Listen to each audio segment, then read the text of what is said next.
سلام به همگی، خیلی خوش اومدیم به این ویدیو. من میا هستم و اینجا قراره با هم دیگه به اون ورژن بهتر خودمون تبدیل بشیم.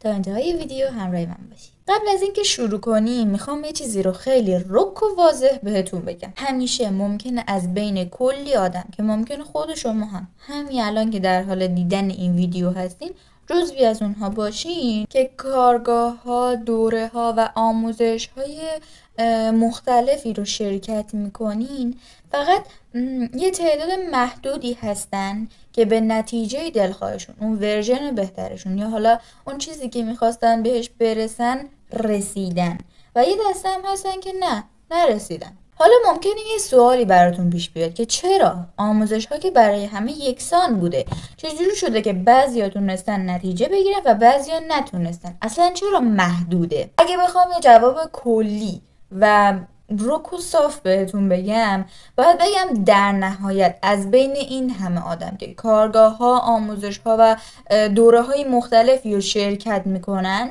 میبینن آره دیدن کار راحتیه، گوش دادن هم که خب راحته، عمل میکنن، یعنی عملگرایی دارن که تونستن موفق بشن. پس در نهایت فقط کسایی موفق میشن که به اون آموزش ها عمل میکنن.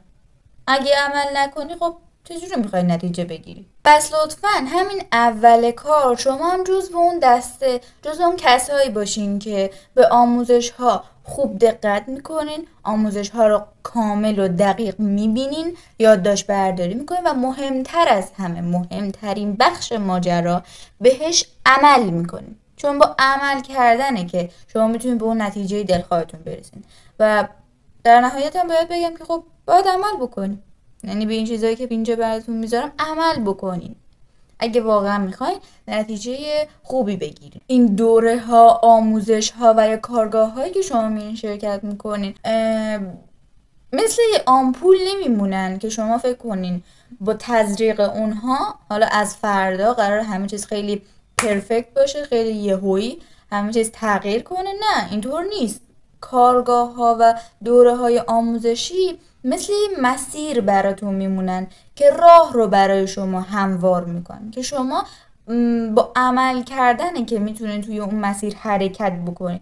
با حرکت کردن، با اون عمل کردنه هست که شما به یه چیزی میرسین. غیر از اینه بعد میگم درسته دیگه. در آخرم یه جنبندی کلی نتیجه گیری داشته باشیم. پس گفتیم که این آموزش ها، دوره ها و کارگاه ها